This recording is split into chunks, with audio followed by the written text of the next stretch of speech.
Absolutely. Not silence. Expectation. That is what fills the darkness first.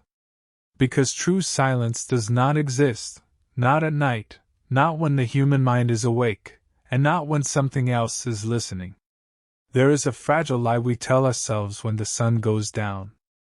That night is a time of rest. That darkness is empty. But for as long as humans have feared the dark, they have described the same sensation. The feeling that night is inhabited. That when the lights go out, the world does not become vacant. It becomes crowded. It begins subtly. A heaviness behind the eyes.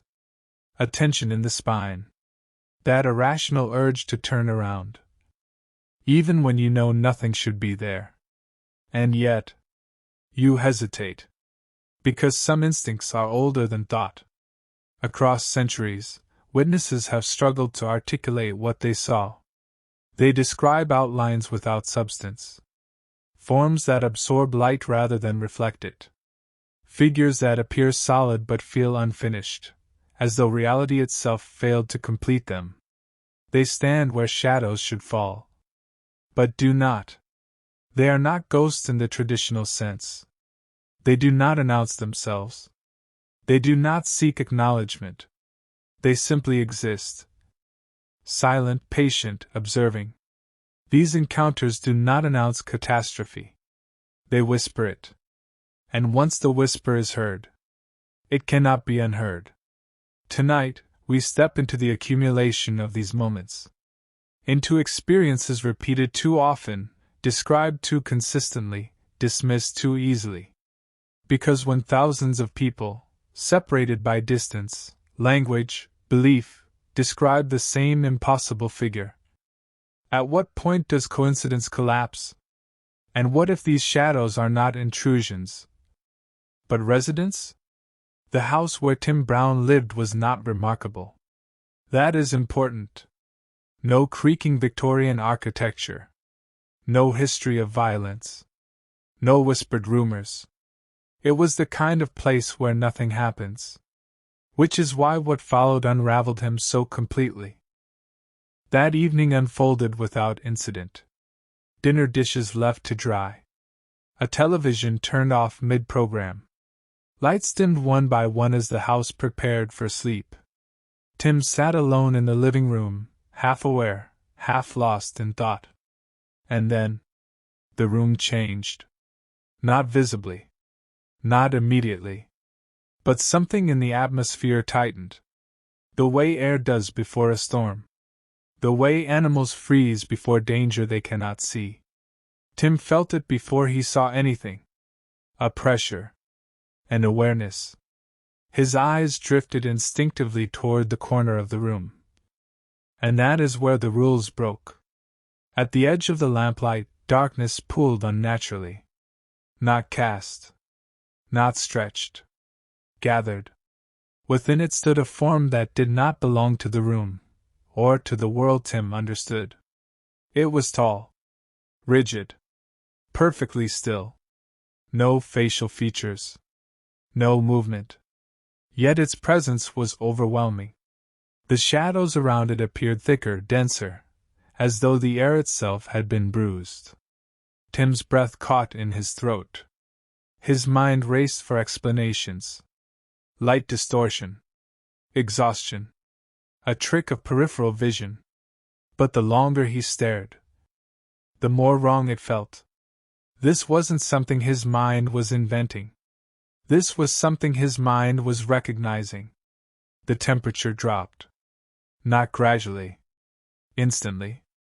A cold that felt intentional. Tim blinked.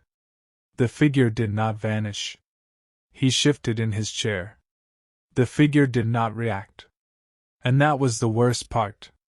Because predators react. Observers do not. The first encounter should have been the last. Instead, it was an introduction. The figure returned days later.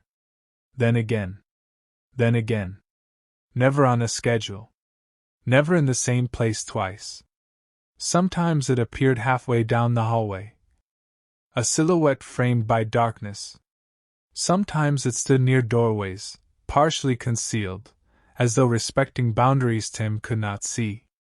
And sometimes it appeared where it should not have been possible. In reflections.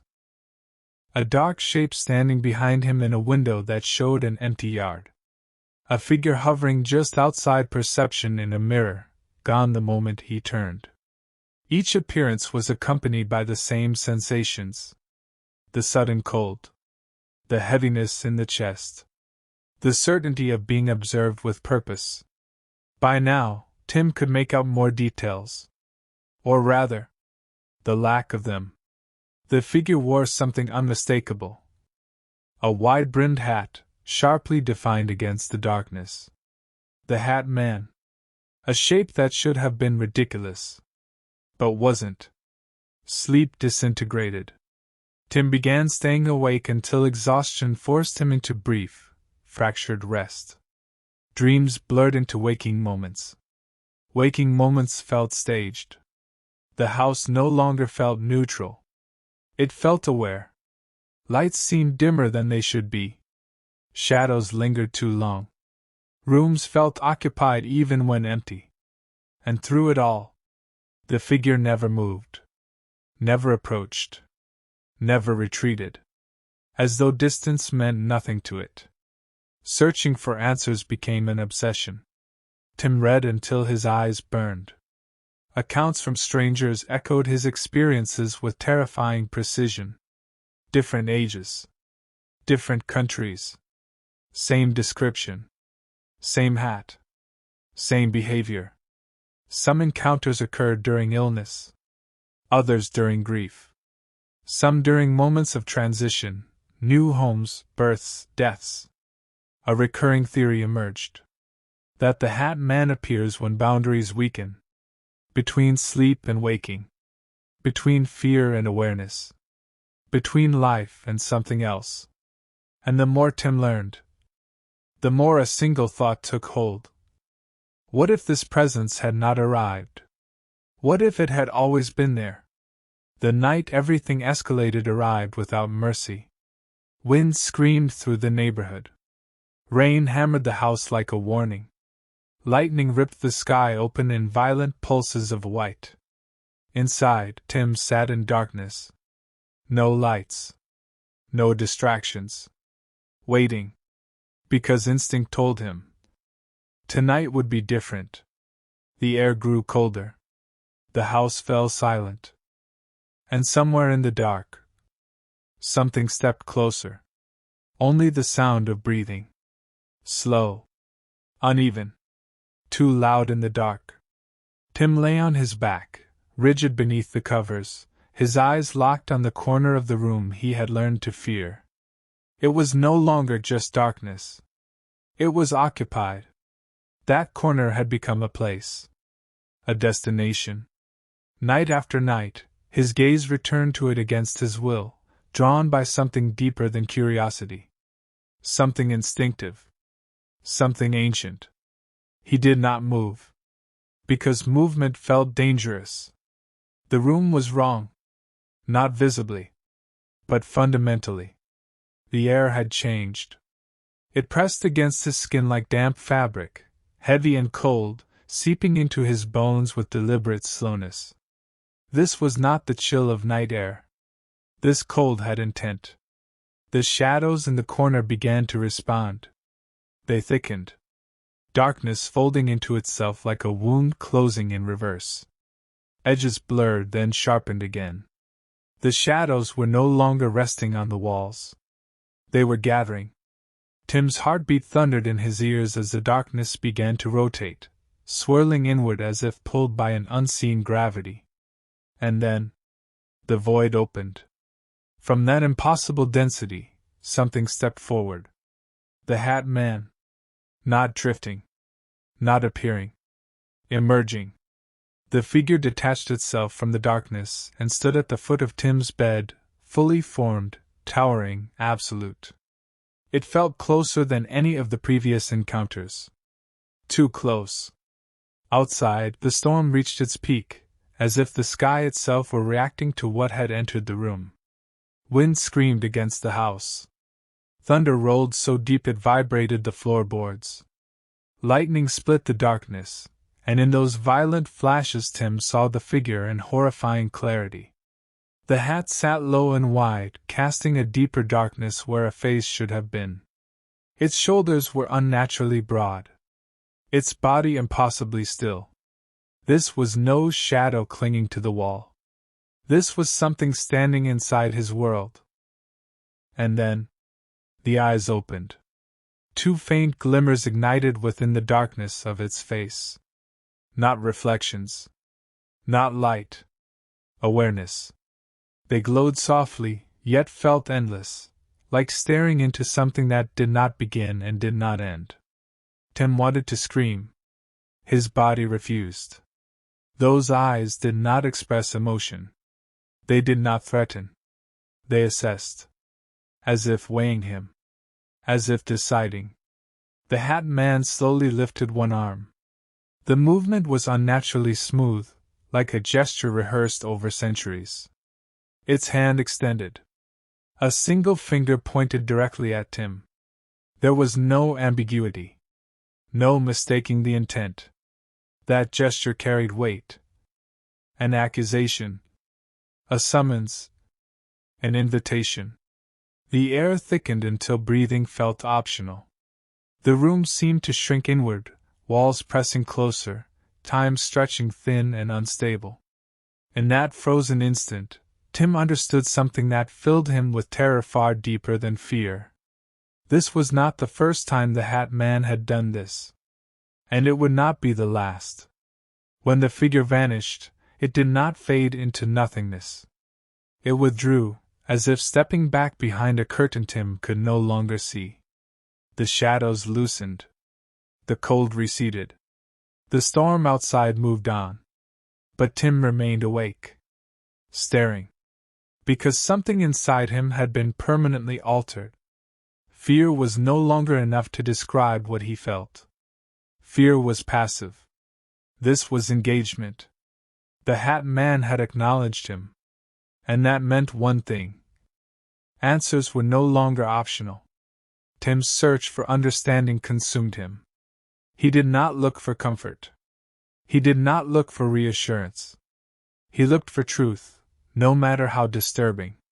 He tore through historical records, forgotten manuscripts, psychiatric journals, dismissed case studies, and modern eyewitness accounts buried in online forums. What he found did not calm him. It aligned. The same descriptions appeared again and again, separated by time and geography but united by detail. Tall black silhouettes. Unnatural stillness. Wide-brimmed hats. Always watching. Always silent. Some theories labeled them interdimensional, beings slipping through fractures in reality when human awareness weakens. Others described them as spirits untethered from time, lingering at the boundaries between worlds.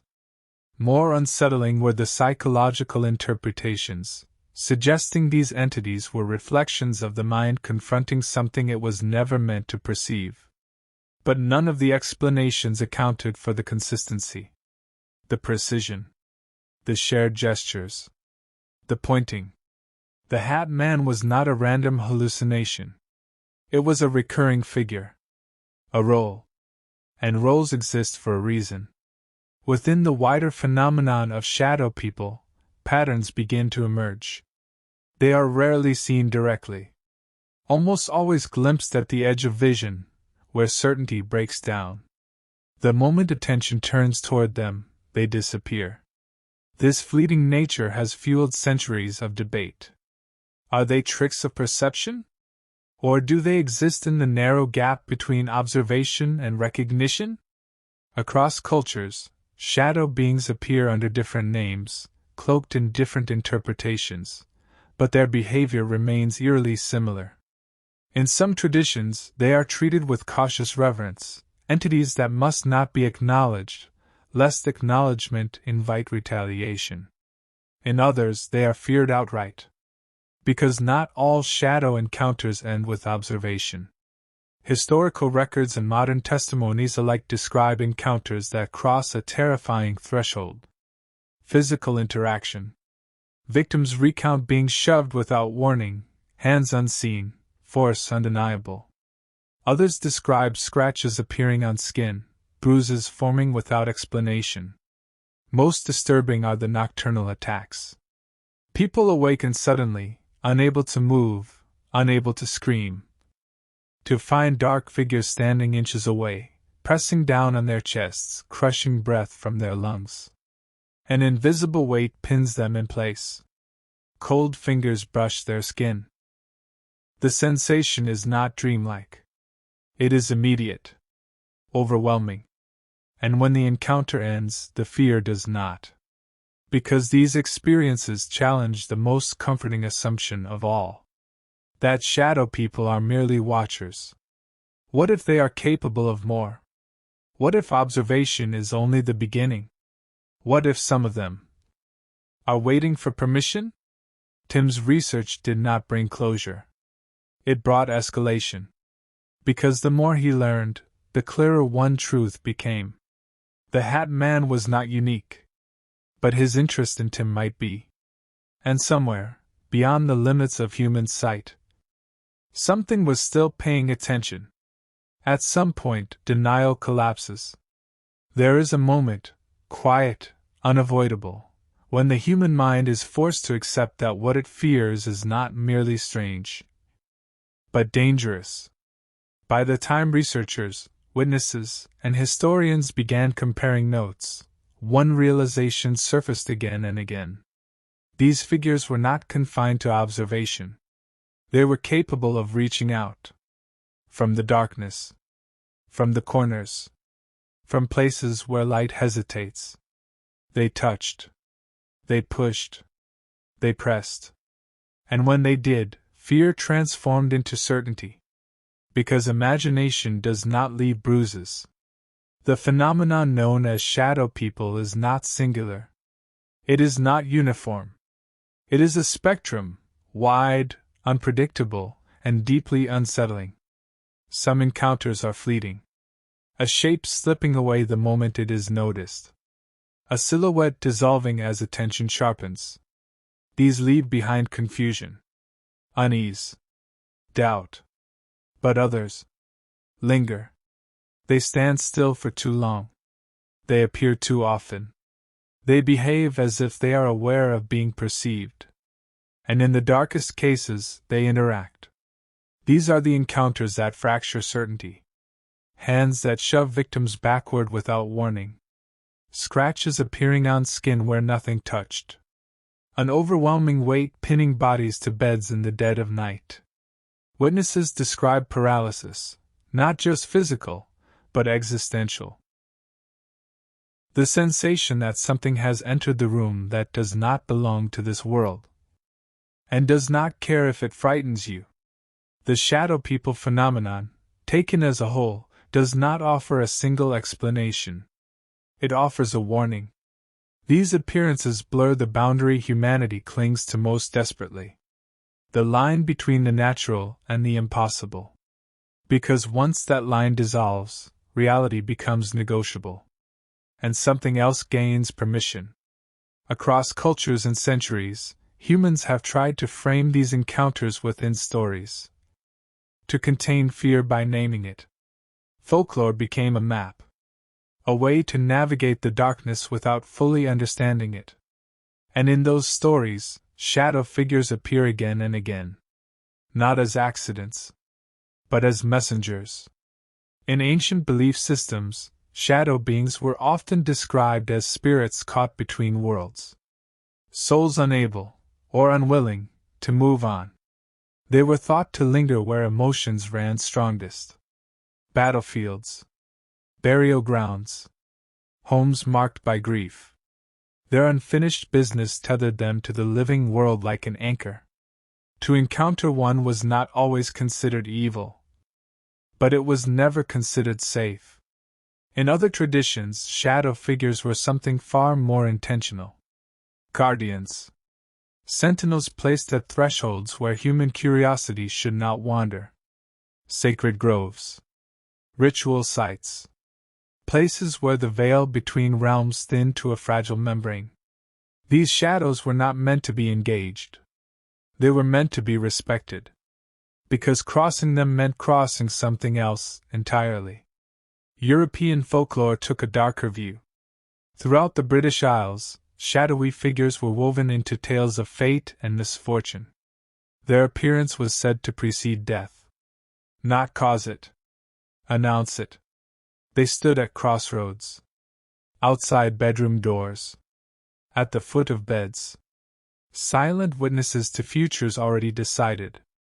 Black shapes roaming fields at night, tall figures watching from hedgerows, animals with unnatural eyes that vanished when approached. To see them was to know something irreversible was coming. These stories endured because they matched experience.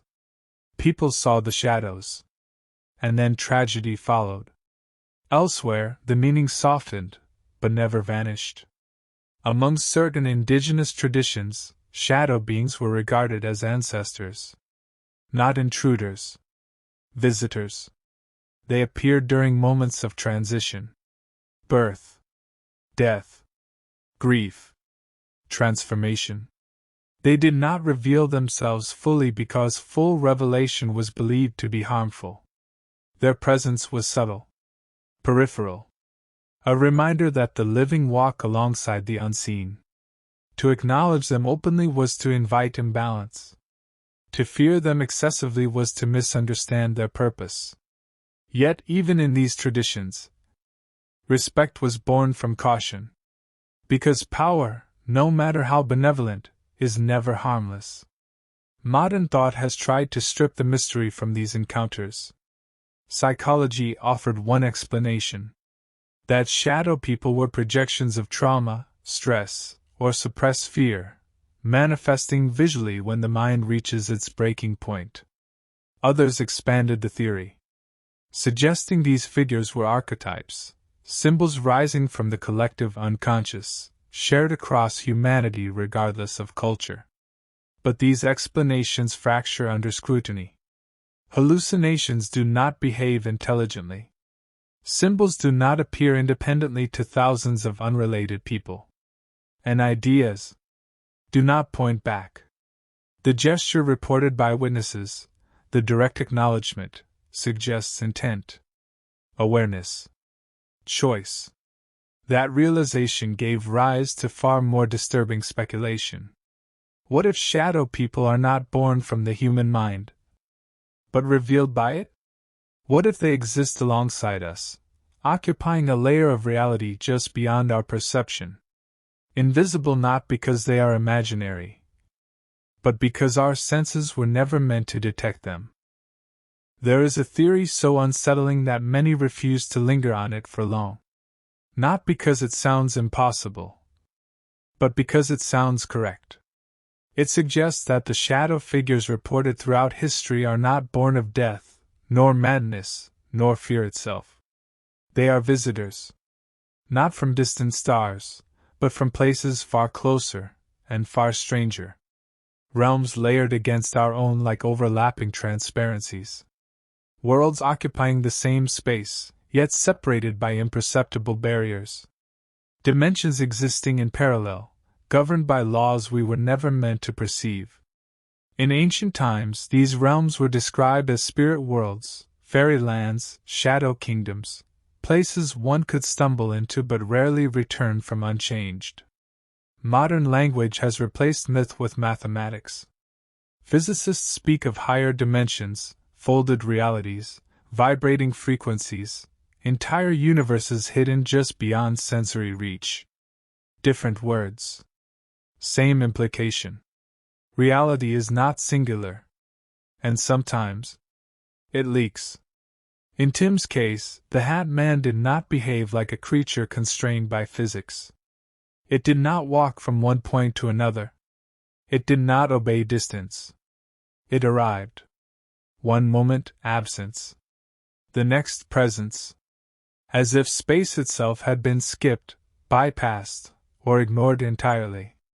The disappearances were just as unsettling. No retreat. No fading. Simply gone. Like a signal abruptly cut. Tim often described the most disturbing aspect not as fear, but orientation. The sense that the Hat Man was not standing in the room, but observing it from a vantage point that should not exist. As though the walls, ceiling, and floor were irrelevant. As though the figure existed slightly out of phase with reality. This was not the behavior of a spirit bound to location. This was something passing through a space, without belonging to it. Those who study interdimensional theory point to a troubling pattern. Shadow people appear most often during moments when human consciousness becomes unstable. Extreme exhaustion, emotional trauma, illness, grief, fear. Times when the mind loosens its grip on consensus reality. When perception becomes fluid. When the boundaries that define here and elsewhere grow thin. These moments are liminal. Neither fully awake nor fully dreaming. And it is in liminality that doors exist. Witnesses rarely see shadow figures directly. They are glimpsed sideways. Peripheral. Partial. As if direct observation would collapse the interaction. As if full focus would shut the door. The theory suggests that human awareness itself plays a role. That perception is not passive. It is participatory. And certain individuals resonate more strongly. Why do some people see these entities once, while others are visited again and again? Interdimensional theorists propose a disturbing answer. Some individuals act as anchors. Their emotional state, neurological wiring, or psychological sensitivity creates a frequency, a point of overlap where realities brush against one another. A weakness. A bridge. Not something they choose. Something they are. This would explain why the Hat Man did not merely appear to Tim. It returned. It watched. It engaged. It pointed. As if recognizing a familiar doorway. And if that is true, then the Hat Man was not following Tim. Tim was standing where something could cross. Some take the idea even further. They suggest shadow entities are not predators or spirits, but explorers. Surveyors of reality. Observers cataloging life across dimensions the way humans study distant ecosystems. They do not interfere unnecessarily. They watch. They learn. They wait. And when they appear to us, it is not intentional contact, but proximity. An accident of overlap. Until something changes. Until observation becomes curiosity. And curiosity becomes interaction. Because once an observer is noticed, it has already crossed a boundary. Long before Tim's encounter, long before modern language attempted explanation, something similar unfolded behind the most guarded walls in America. The White House. A structure steeped not only in power, but in human suffering, fear, and consequence. It was a time of war. The nation was bleeding, and its leader carried every death like a private wound. President Abraham Lincoln moved through those halls exhausted beyond measure. Physically drained. Emotionally fractured. Burdened by decisions that would haunt history. That night, he sought solitude. Not peace. Just a moment without voices. Without demands.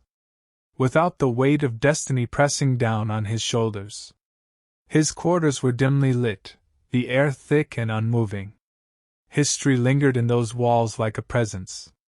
As Lincoln stood before an antique mirror, he expected to see only himself. Instead, reality fractured. Beside his own reflection, another image began to surface. Not behind him. Not beside him. Within the glass. A second Lincoln emerged, identical in form yet profoundly wrong. Its skin was pale, drained of vitality, as if blood and warmth had been replaced with shadow. Its edges were indistinct, as though it existed slightly out of focus. And yet, its eyes were sharp, focused, watching. The room seemed to tighten around him. Sound dulled. Time stretched. This was not a hallucination. Lincoln would later insist on that point. This was not imagination born of stress. It was an encounter. A moment where something looked back. The double lingered only seconds. But seconds are enough to alter a life.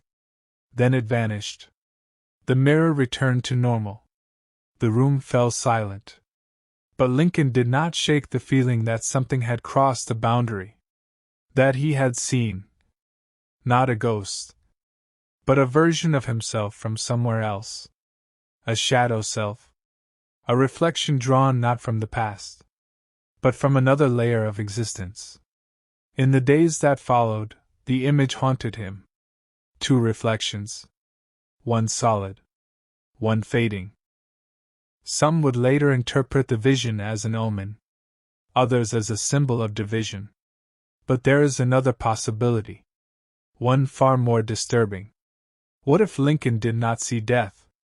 What if he was seen? Observed at a moment when fate, fear, and consequence aligned perfectly. What if something looked through the mirror and found him? When Tim learned of Lincoln's encounter, dread settled deep in his chest.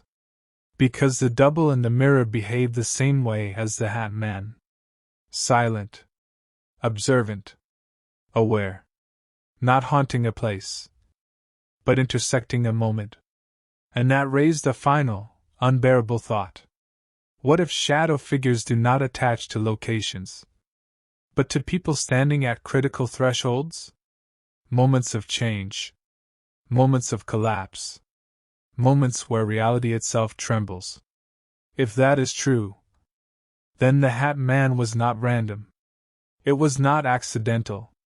It appeared when Tim stood at a boundary he did not yet understand. And somewhere, just beyond perception, something was still waiting for him to step closer.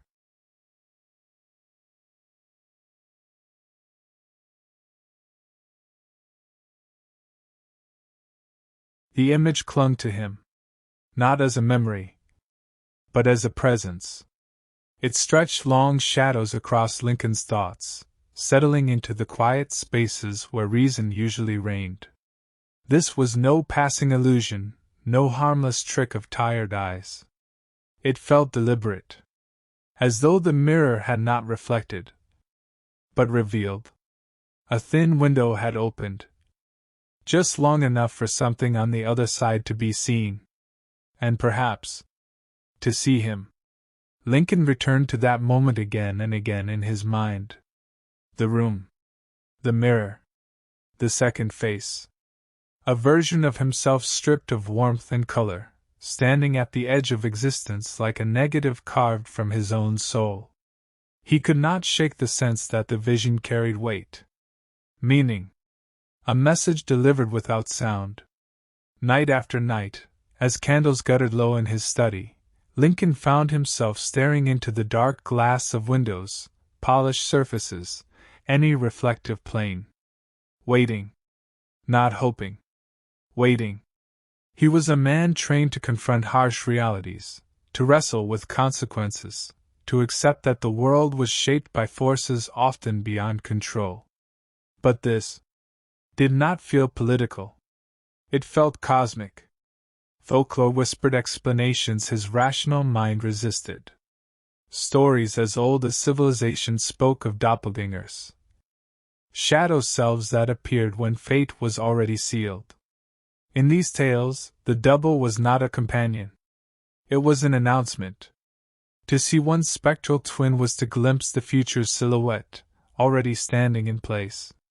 Lincoln, well acquainted with loss, could not dismiss the weight of such stories. Death had followed him for years.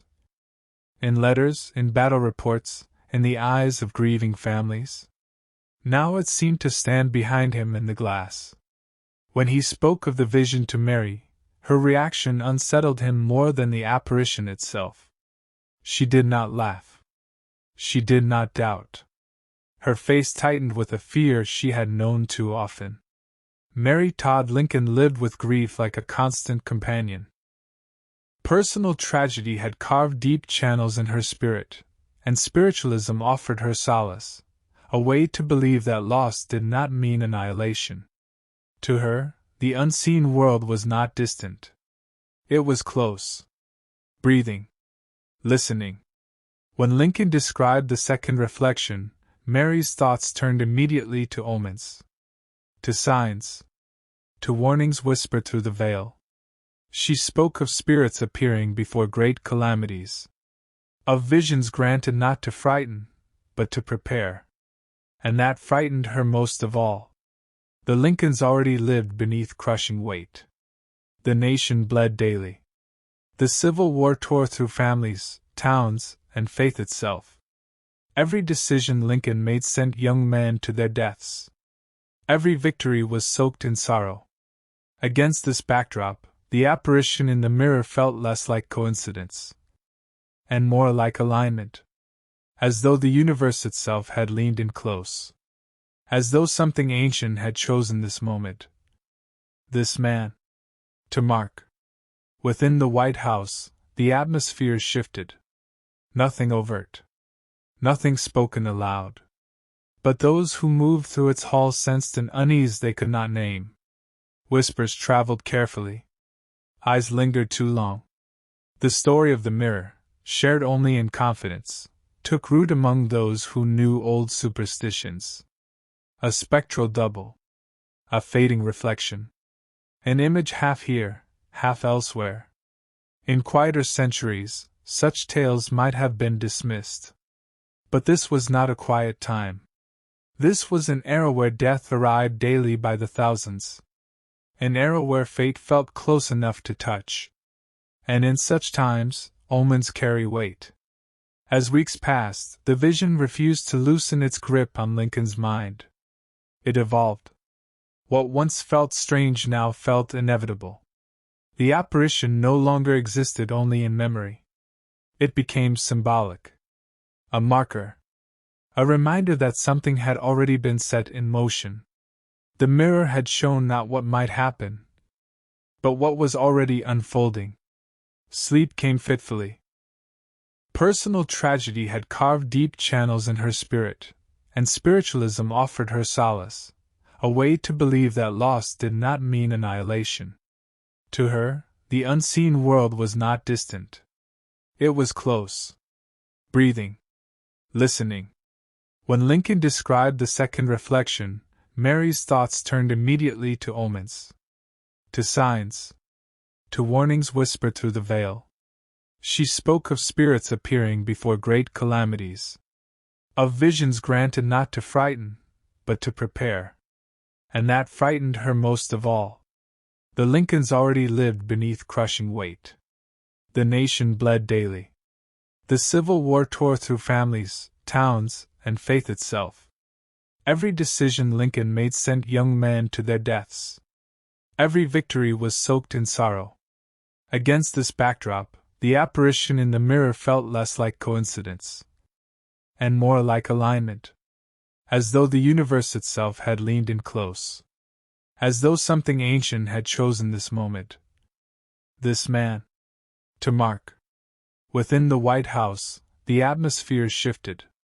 Nothing overt. Nothing spoken aloud. But those who moved through its halls sensed an unease they could not name. Whispers traveled carefully. Eyes lingered too long. The story of the mirror, shared only in confidence, took root among those who knew old superstitions. A spectral double. A fading reflection. An image half here, half elsewhere. In quieter centuries, such tales might have been dismissed. But this was not a quiet time. This was an era where death arrived daily by the thousands. An era where fate felt close enough to touch. And in such times, omens carry weight. As weeks passed, the vision refused to loosen its grip on Lincoln's mind. It evolved. What once felt strange now felt inevitable. The apparition no longer existed only in memory. It became symbolic. A marker. A reminder that something had already been set in motion. The mirror had shown not what might happen, but what was already unfolding. Sleep came fitfully. The story of Abraham Lincoln's phantom did not fade with the passing of time. It settled. Like dust in a sealed room. Like a stain that cannot be scrubbed away.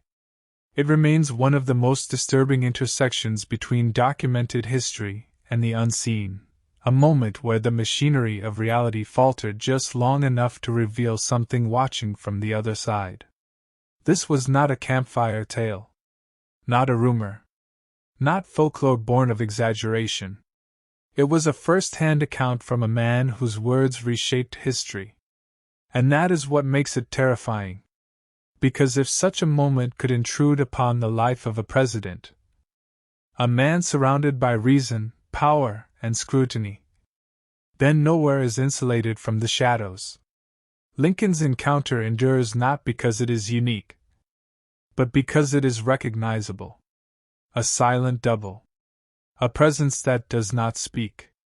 A message delivered without explanation. This is the language of shadow phenomena across all of human history. Different cultures named them differently, interpreted them through their own fears and beliefs. But the experience itself remains eerily consistent. Always the same tension. Always the same dread. Always the same sense that something has stepped too close. Long before the term shadow people existed, humanity was already describing them. In the earliest civilizations, shadows were not considered empty byproducts of light. They were residues. In ancient Egypt, the shadow was believed to be an essential part of the soul. To lose it, or to see it behave independently, was a sign of spiritual imbalance. A warning that something had fractured. In Greece, the shades of the underworld were not monsters. They were echoes. Souls stripped of substance, wandering the borderlands of existence. To encounter one was to stand dangerously close to death's jurisdiction. Not attacked. Not chased. Simply noticed. And that notice carried weight.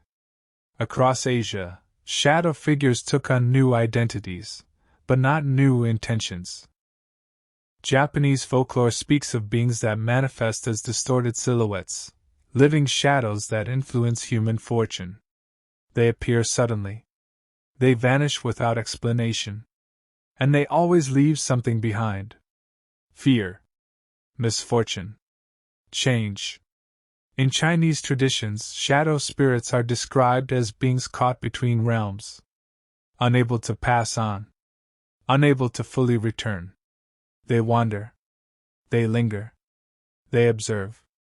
And when they are seen, it is never accidental. Among indigenous cultures of the Americas, the shadows are treated with even greater gravity. They are not dismissed. They are handled carefully. Among the Navajo, the chindi represents the leftover spiritual residue of a person after death. It is not evil, but it is dangerous, because it carries imbalance. To encounter one is to be reminded that the spiritual world is not distant. It presses constantly against the physical. And when the boundary thins, something crosses. These beliefs emerged independently. Different continents. Different eras. Different languages. Yet they all describe the same thing. Figures at the edge of perception. Beings that exist between categories. Presences that are not fully here, and not fully gone. This is not coincidence. It is convergence. Across cultures, shadowy entities are not just seen. They precede. They appear before tragedy, before collapse, before irreversible change. In European folklore, a massive spectral dog, often described as a living shadow, was feared as a herald of death. To see it was to know that fate had already chosen. In Scandinavian legend, a night figure arrived bringing crushing dread, paralysis, and prophetic nightmares. In Ireland, a wailing presence, sometimes accompanied by a shadowy form, announced death before it occurred. Different shapes. Same function. They do not cause disaster. They confirm it. These were not casual superstitions. They were belief systems forged through repetition. People saw the shadow. Then something terrible followed.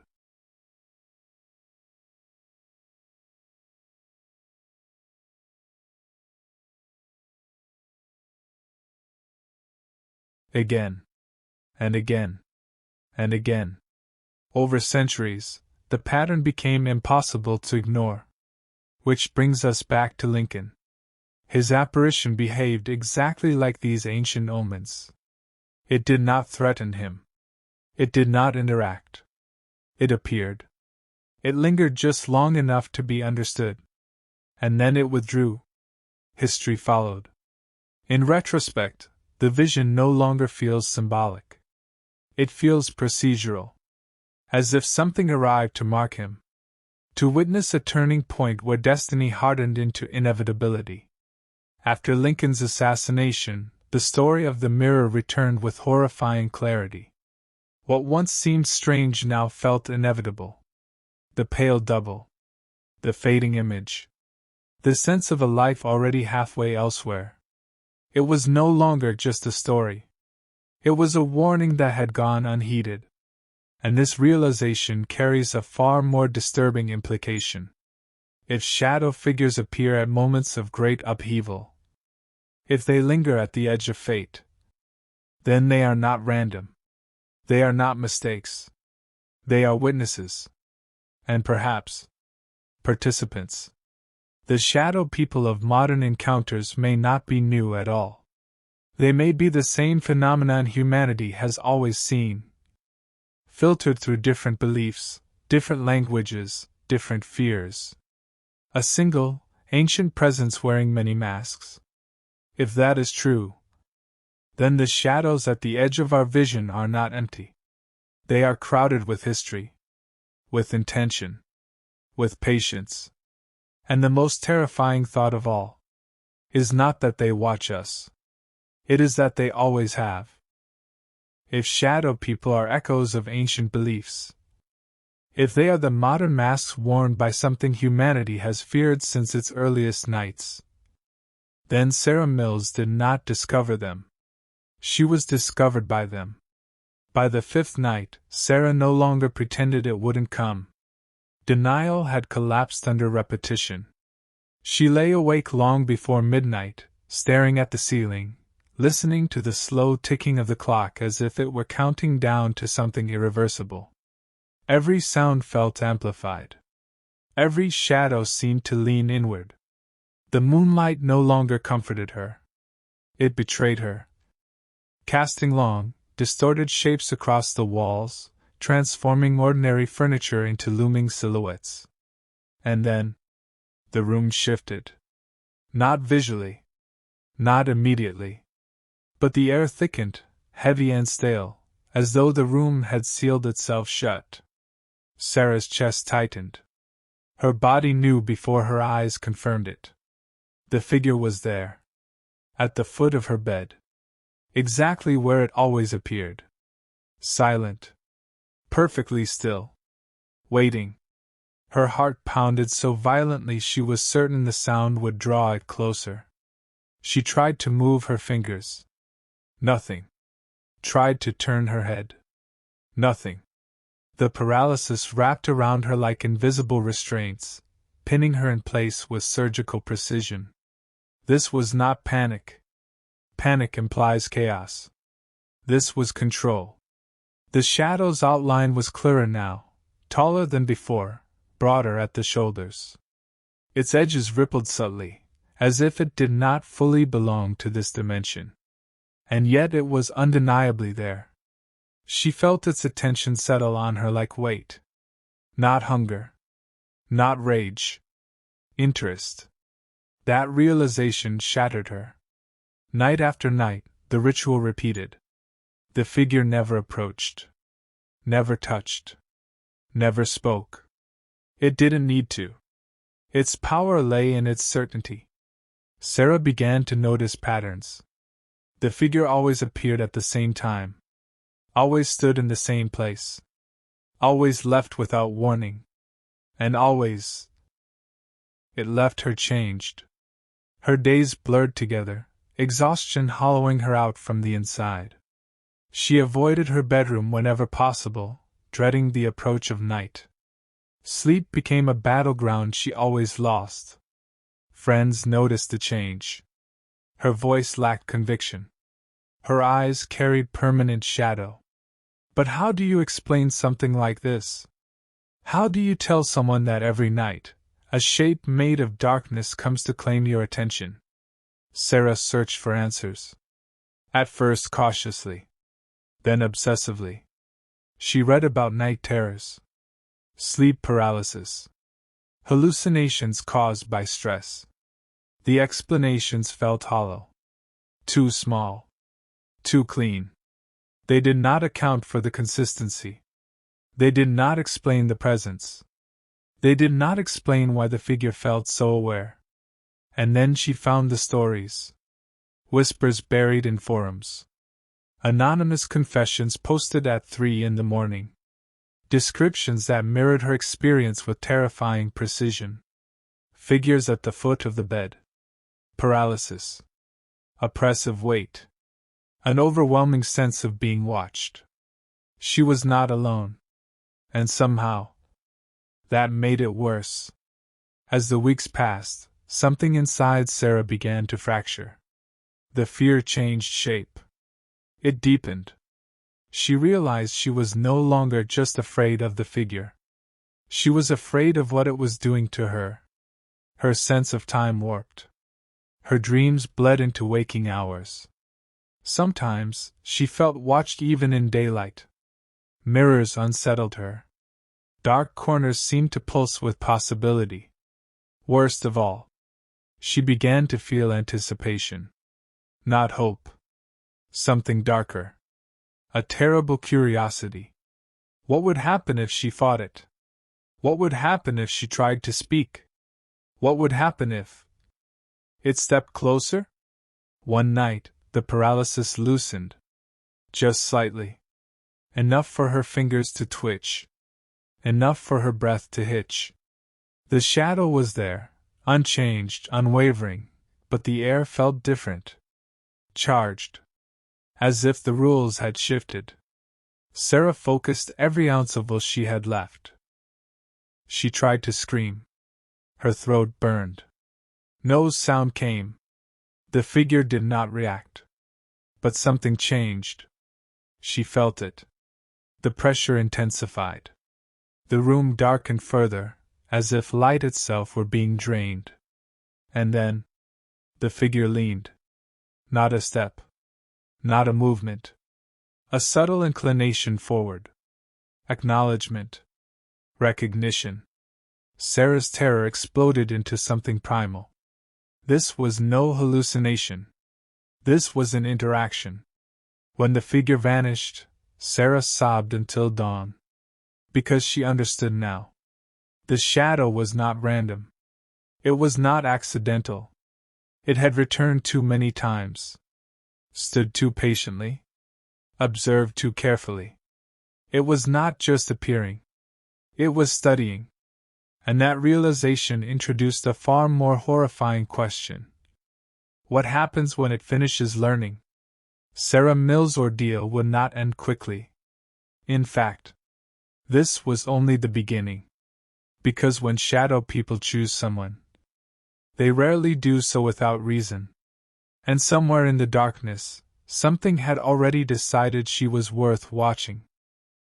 At some point, these stories force us to confront an idea so unsettling that many recoil from it instinctively. What if our world is not empty? What if it is shared? Inhabited by forces that do not reveal themselves fully? That exist just beyond the limits of human comprehension?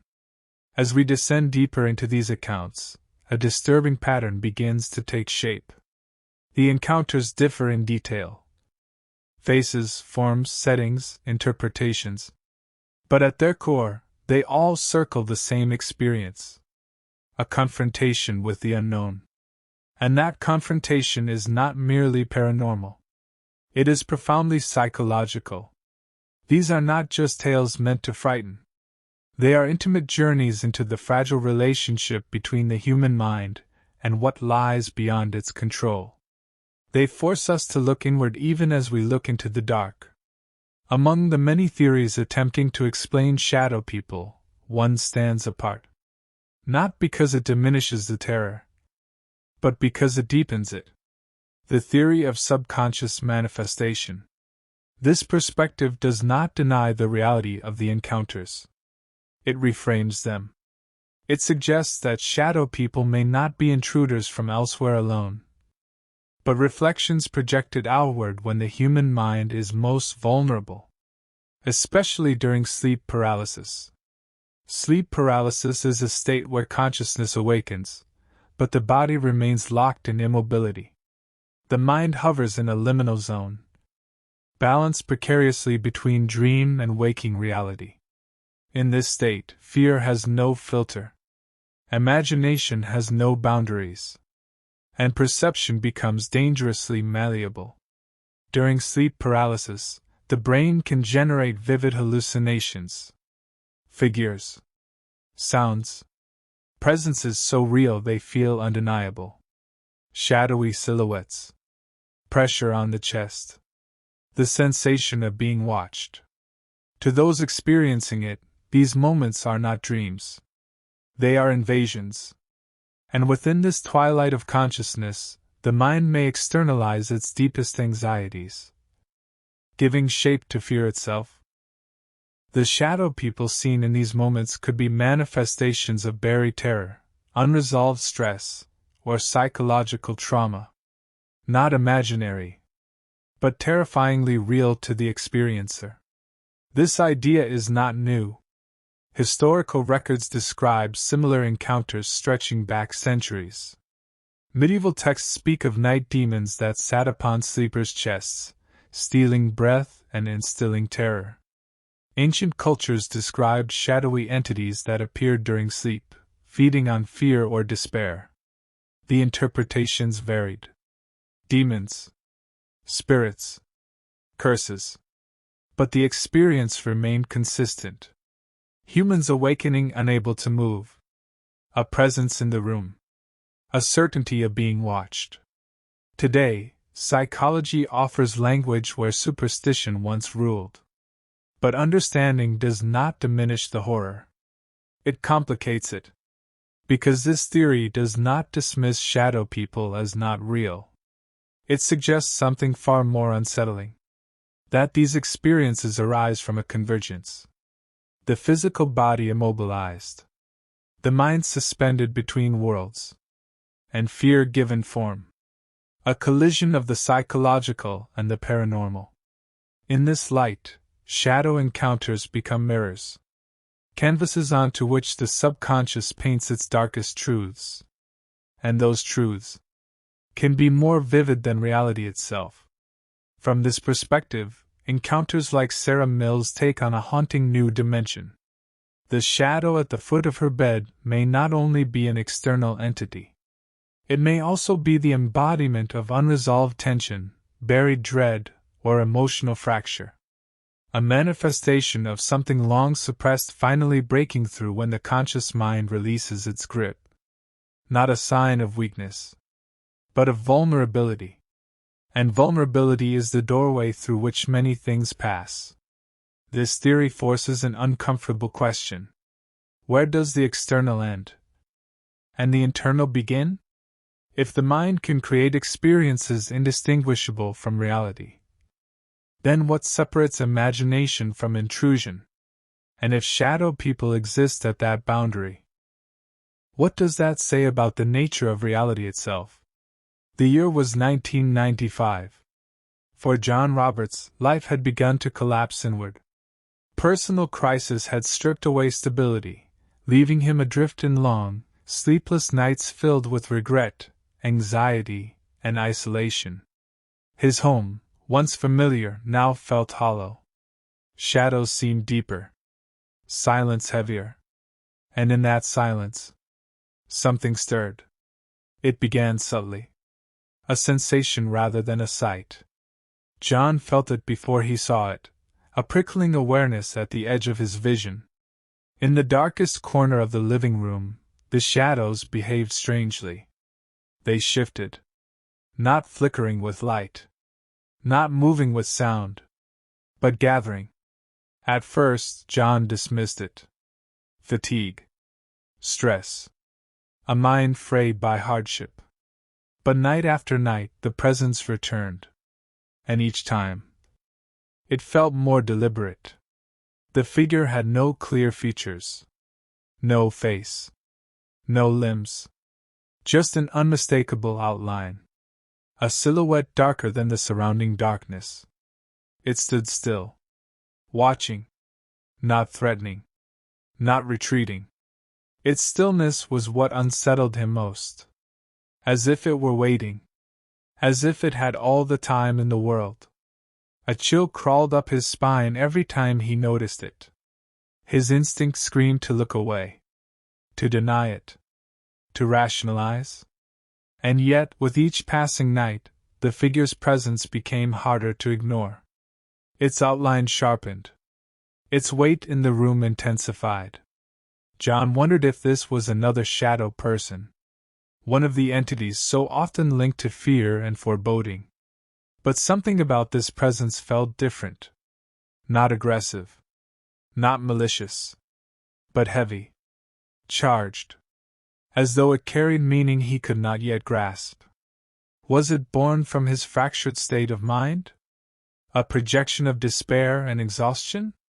Or was his vulnerability simply allowing him to see something that had always been there? The question gnawed at him. Because if the shadow was only in his mind, why did it feel like it was looking back? There was something undeniably different about this one. John could feel it instinctively. In the way the room responded. In the way his fear never fully ignited. This shadow did not carry the suffocating malice so often described in whispered stories and panicked testimonies. It did not press down on his chest. It did not steal his breath. It watched. And somehow, it stayed. As John wrestled with the slow collapse of his personal world, the shadow began to weave itself into the rhythm of his nights. A constant presence amid the chaos of his thoughts. A fixed point in a life that no longer felt stable. At first, its presence unnerved him. How could it not? Anything that appears uninvited from the darkness violates something primal. But beneath the apprehension, another emotion stirred. Curiosity. And beneath that, something far more unsettling. Relief. As days bled into weeks, John began to notice a pattern too precise to ignore. The shadow did not appear randomly. It came when the pain peaked. When grief surged without warning.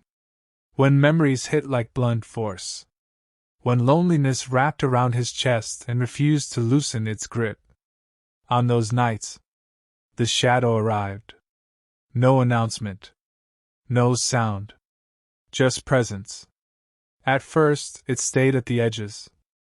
A familiar silhouette lingering in the corners. But slowly, subtly, it began to appear closer. Not invading. Not looming. Just nearer. Its outline grew more defined, its shape clearer against the darkness, though its features remained indistinct. A form carved from shadow itself. And in those moments, something extraordinary happened. The air changed. Not colder. Not heavier. Lighter. As though the crushing weight in the room had shifted. As though something unseen had absorbed part of John's sorrow. The figure never touched him. Never spoke. Never moved in ways John could fully track. But its presence carried a quiet understanding. A non-verbal acknowledgement. As if it knew why he was breaking apart. as if it had come not to frighten, but to witness.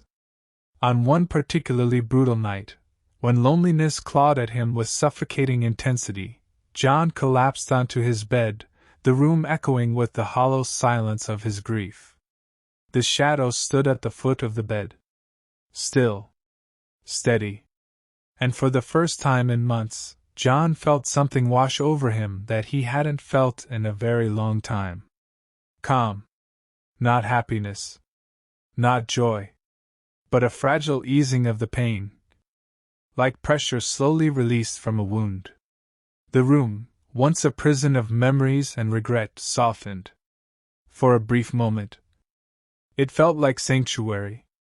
These encounters painted a picture far more complex than the horror stories John had once heard. Here was a shadow that did not embody terror. A presence born from the same darkness as its more sinister counterparts. Yet shaped into something else entirely. A guardian. A sentinel. A silent companion standing watch during the loneliest hours of a human soul. John's story challenged everything he thought he understood about the shadow phenomenon. If shadows were always evil, why did this one soothe rather than harm? If they were omens, why did this one arrive not before tragedy, but during survival? As the nights passed, something shifted inside John. Fear eroded. Suspicion softened. And in its place, gratitude took root. The figure no longer felt like an intrusion. It felt like a vigil. A presence that appeared not to take, but to remain. John began to wait for it. Not eagerly, but expectantly. Like someone waiting for a light to turn on in a dark hallway. One night, as thunder rolled overhead and rain lashed against the glass, John found himself doing something he never imagined possible. He spoke. Not loudly. Not dramatically. Just words released into the dim air. He talked about his losses. His regrets. His exhaustion. He confessed fears he had never spoken aloud. The shadow stood where it always did. Silent. Unmoving. Listening. And in that moment, John realized something with startling clarity. The figure had never meant him harm. It had come when he was weakest. It had stayed when he needed something, anything, to anchor him. Not a monster. Not a demon. But something else. Something protective. Something drawn to pain not to feed on it, but to stand beside it. John Roberts' experience reveals a truth rarely spoken aloud. Not all shadows come to terrify. Some come to witness. Some come to guard. And that realization opens a door far more unsettling than fear. If shadows can comfort as well as haunt, then what else exists in the darkness, quietly choosing when and whom to protect? The shadow was no longer an interruption in John Roberts' life. It had become part of it. Not as a threat. Not as an omen. But as a presence threaded into his journey through grief. A silent witness to nights that would have otherwise swallowed him whole. What once terrified him now felt familiar. And familiarity, in the realm of the unknown, is far more unsettling than fear. Because fear creates distance. Familiarity creates connection. The shadow returned night after night, not to frighten, but to remain. John stopped flinching when it appeared. Stopped bracing for harm. He began to acknowledge it with quiet acceptance, as one might acknowledge the sound of rain or the hum of distant traffic. It was simply there. A companion in the hours when the world withdrew and grief grew loud. In those moments, John understood something deeply human. Pain does not always demand to be fixed. Sometimes, it only needs to be witnessed. And the shadow witnessed everything. This evolution in John's experience reflects a far broader truth hidden within the shadow phenomenon. So many encounters are framed as horror because fear is the first language of the unknown. But what happens when fear gives way to acceptance? What happens when the human response changes? John's story suggests that shadow encounters are not static. They are relational. They shift. They respond. The shadow that once appeared ominous transformed into something else, not because it changed its form, but because John changed his understanding. In the quiet of his home, John found something he had not expected to find in darkness. Solace. A reminder that even at the lowest point of despair, presence still exists. Not loud, not intrusive, but steady. And that presence altered him. He slept more deeply, breathed more evenly. The crushing loneliness that once defined his nights softened into something bearable. Not gone, but shared. John's story does not offer easy conclusions. It complicates everything we think we know about shadow people. If they are purely malevolent, how do we explain protection? If they are purely psychological, how do we explain consistency, intelligence, and timing? If they are external entities, why do they appear to adapt to emotional states? This contradiction points towards something far more disturbing. Shadow encounters may exist in a space where objective reality and subjective experience merge. A threshold. A liminal zone. Where perception shapes presence, and presence shapes perception. John's journey from fear to gratitude forces an uncomfortable question. Do shadow people possess fixed identities? Or do they act as mirrors? Are they beings with intent? Or vessels shaped by the emotional energy they encounter? Perhaps they are both. Perhaps they arrive with potential rather than purpose. And what they become depends on what they meet. Fear invites threat. Curiosity invites revelation. Grief invites companionship. If so, then shadows are not simply out there. They are part of an exchange. This idea echoes through human history. Ancient cultures believed spirits responded to belief. That reverence shaped benevolence. That fear shaped monstrosity. The unseen world was never neutral. It was reactive. John's shadow may not have been created by his grief, but his grief may have defined how it manifested. A guardian rather than a predator. A watcher rather than a tormentor. And yet, there is another possibility. One far more unsettling. What if the shadow that comforted John was not shaped by him at all? What if it arrived already knowing its role? A protector. A sentinel. A presence drawn to suffering not by accident, but by design. If such beings exist, how many others have stood silently beside the grieving, unnoticed and unacknowledged? How many shadows we dismiss as fear may have been something else entirely? John's experience does not end with answers. It ends with transformation. Fear did not vanish. It evolved. Into humility. Into acceptance. Into an understanding that the universe may be far more populated, and far more intimate, than we are comfortable admitting. And that realization leads to the most haunting thought of all. Perhaps the shadows are not waiting to harm us. Perhaps they are waiting to see who we become. Because in the end, the darkness does not always reveal monsters. Sometimes, it reveals companions. And sometimes, it reveals ourselves. There is a theory, quiet, controversial, and deeply unsettling. Not because it terrifies, but because it comforts. It stands in stark contrast to the traditional narrative of dread and foreboding, yet its roots run far deeper than modern fear. This idea is ancient. Older than language. Older than names. It whispers that not all beings who emerge from shadow come to harm. Some come to guard. Across civilizations and centuries, cultures have spoken of benevolent presences that exist just beyond the visible world.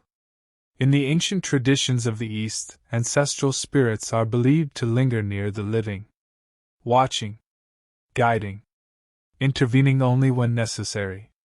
They are not bound to flesh, yet they remain intimately connected to bloodlines, memory, and obligation.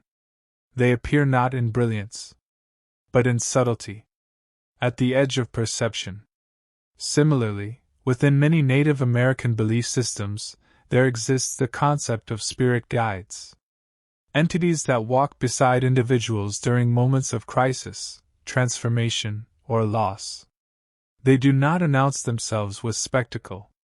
They arrive when needed, often unseen, often misunderstood, and always purposeful. When viewed through this lens, John Roberts' experience takes on a far deeper meaning. The shadow that entered his life did not feed on fear. It did not escalate into threat. Instead, it responded to despair, appearing not as an omen of doom, but as a silent companion during grief. What if this was not an anomaly? What if John did not misinterpret the shadow, but finally understood it? This possibility forces a radical reconsideration. What if some shadowy visitors are not here to haunt, but to help? The idea that shadow people could be spirits or guardians challenges everything we assume about the unknown.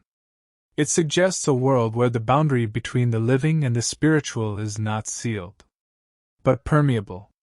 A world where beings cross over not to terrify, but to support, to witness suffering, to anchor the broken, to remind us, quietly, that isolation is an illusion. In this framework, shadow encounters are not simply manifestations of fear. They may be expressions of a deeply human need for connection, appearing most clearly when the conscious mind is stripped of defenses.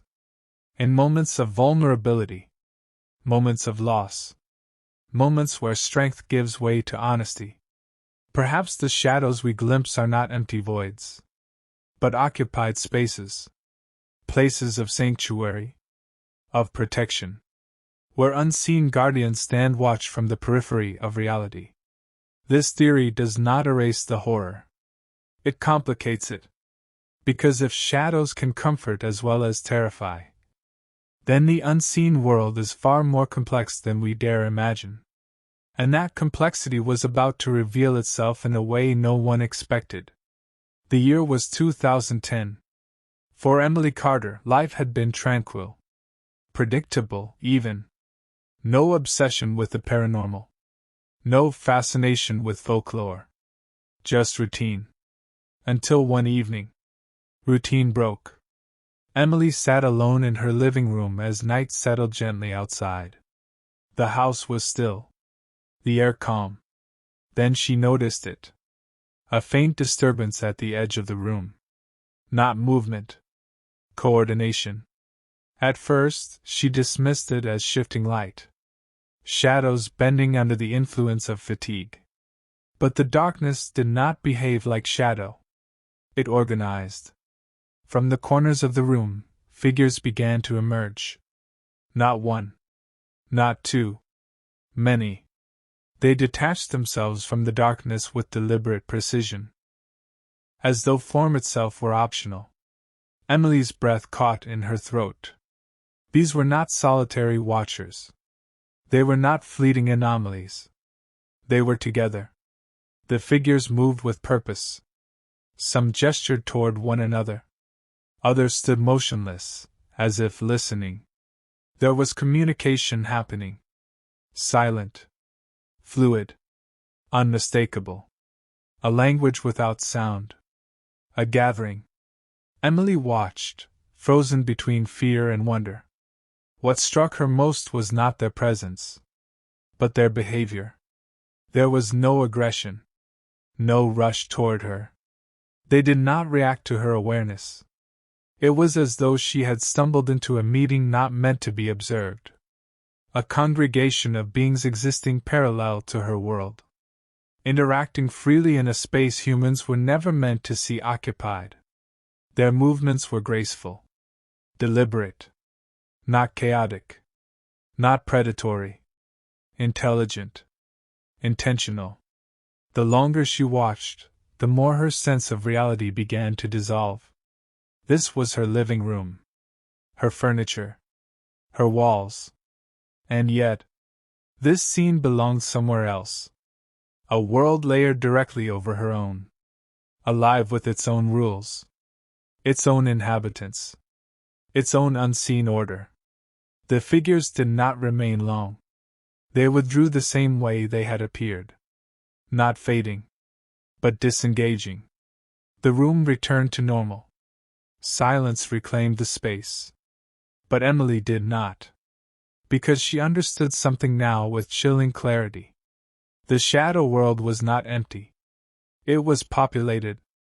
That night marked the beginning of Emily Carter's journey into the deepest reaches of the shadow realm. A journey that would challenge every assumption about the unseen. Because solitary shadows are frightening. But gatherings suggest structure, purpose, community. And that realization raises a question far more terrifying than fear itself. What are they doing when we're not watching? As the shadow figures moved and interacted, the very foundation of Emily Carter's understanding began to fracture. What she was witnessing could no longer be explained away as a trick of light, a misfiring mind, or a fleeting hallucination. This was behavior. Deliberate. Measured. Intentional. Each shadow possessed a distinct presence, a personality expressed not through faces or voices, but through movement. Some figures glided effortlessly across the room, their forms flowing over walls, furniture, and corners as though solid matter meant nothing to them. Others remained perfectly still, motionless silhouettes radiating an almost contemplative gravity, like elders observing rather than participating. And between them, communication. This was not chaos. It was choreography. A silent discourse unfolding in gestures and positioning, in proximity and withdrawal. Their movements formed patterns. Slow arcs. Subtle shifts. Deliberate spacing. Rules. Roles. Hierarchy. Emily felt as though she had stumbled into something forbidden. A private gathering. A clandestine meeting not meant for human eyes. These were not the fragmented, solitary figures whispered about in folklore. Not the lone watcher at the foot of a bed. Not the fleeting silhouette glimpsed in peripheral vision. These were many. And they were coordinated. The air in the room grew heavy, thick with an energy that pressed against her skin. Not malevolent. Not welcoming. Simply powerful. Emily became painfully aware of herself. A living organism breathing too loudly in a space that did not belong to her. She was an intruder. The figures did not react to her presence. Or perhaps, they chose not to. Their attention remained fixed inward, focused entirely on one another, as if she were irrelevant. Or insignificant. That indifference unsettled her more than hostility ever could. Because it suggested something terrifying. They did not need to acknowledge her. They were not there for her. They were there for something else entirely. The gathering carried unmistakable purpose. A council. A ritual. A convergence. Each figure appeared to play a role in a process Emily could sense but not interpret. A shadowy ballet of intention unfolding in complete silence. In that moment, Emily stood at the threshold of a devastating realization. What if shadow people are not isolated anomalies? What if they are not random visitors? What if they belong to something larger? A society? A hidden structure operating parallel to our own, unseen but intact, governed by rules humanity has never perceived. The gathering in her living room became proof of that possibility. A glimpse behind the curtain. Evidence that the shadow realm might be intricate, organized, and very much alive. Then, just as quietly as it began, the assembly dissolved. Not abruptly. Not chaotically. One by one, the figures disengaged. They retreated into walls, corners, folds of darkness, as if stepping backward into a dimension stitched directly into her home. No rush. No panic. Only completion. And then, absence. Emily sat motionless. The silence was unbearable. The room felt wrong. Too hollow. As though something essential had been removed. A pressure she hadn't realized was there vanished, leaving behind a vacuum that rang in her ears. Her mind raced, scrambling for answers that refused to form. Who were they? What had they been doing? Were they aware of her, or was she beneath notice? Had they chosen her home? Or had she simply been standing at the wrong place in reality at the wrong time? The complexity of what she witnessed shattered every simplistic explanation she had ever encountered. These were not residual hauntings. Not psychic echoes. Not meaningless shadows. Their behavior suggested culture. Structure. Possibly even governance. The gathering felt ancient. Intentional. As if she had witnessed a moment in an ongoing process far larger than herself. And the most disturbing realization of all was that it had happened so casually. As though such gatherings were routine. As though the shadow world intersected with ours far more often than anyone dared to imagine. Emily understood now that the mystery of shadow people was not shallow. It was layered. Networked. Alive. Her encounter was not an ending. It was an initiation. A glimpse beyond the veil that forever altered her perception of reality. Because once you witness something like that, you can never again believe the world is empty. And somewhere, in the hidden corners of existence, the shadows are still gathering, still moving, still watching. Emily Carter's encounter did not simply add another story to the growing archive of shadow people accounts. It redefined the archive. Until that moment, the phenomenon had been framed in isolation. One witness. One figure. One fleeting moment of terror. But what Emily witnessed was not isolation. It was structure. And structure changes everything. As researchers revisited her testimony, a disturbing realization emerged. If shadow people can gather, if they can interact, if they can communicate, then they are not accidents. They are not residual impressions. They are not random hallucinations. They are participants in something ongoing. Something organized. Emily's living room did not host chaos. It hosted order. A silent order operating beyond human comprehension. For generations, shadow people were described as watchers. Observers standing motionless in bedrooms. Figures lingering in hallways. Silhouettes glimpsed and gone. But Emily's account challenges that narrative. Watchers do not need councils. Observers do not need gatherings. The shadows she saw behaved like beings with roles, with relationships, with purpose. And that leads us to a thought so vast it is difficult to articulate. What if shadow people are not reacting to us at all? What if we are merely witnessing fragments of their world? This possibility pushes us beyond fear and into existential terror. The parallel universe theory suggests that reality is not singular. That countless worlds exist side by side, separated not by distance, but by frequency, perception, or dimensional alignment. If that is true, then shadow people may not be crossing into our world intentionally. They may simply exist adjacent to it. And on rare occasions, the walls thin. Emily's encounter may have occurred during such a thinning. A moment when two realities aligned just enough to overlap. Her living room became a shared space. A borderland. and what she witnessed was not meant for human interpretation. It was not staged. It was not performed. It simply was. That may be the most unsettling aspect of all. The figures did not acknowledge Emily. They did not flee.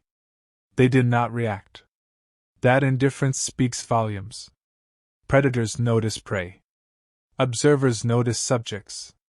But these beings behaved as though Emily's presence was irrelevant. As though humans are not central to their existence. As though we are background noise. This realization strips away the comfort of anthropocentric fear. It suggests we are not being targeted. We are being ignored. And if shadow people exist independently of us, if they gather, communicate, and function without regard for human awareness, then what does that say about our place in the universe?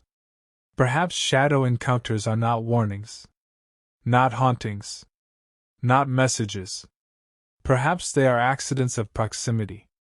Moments when we look through a crack that was never meant to be opened.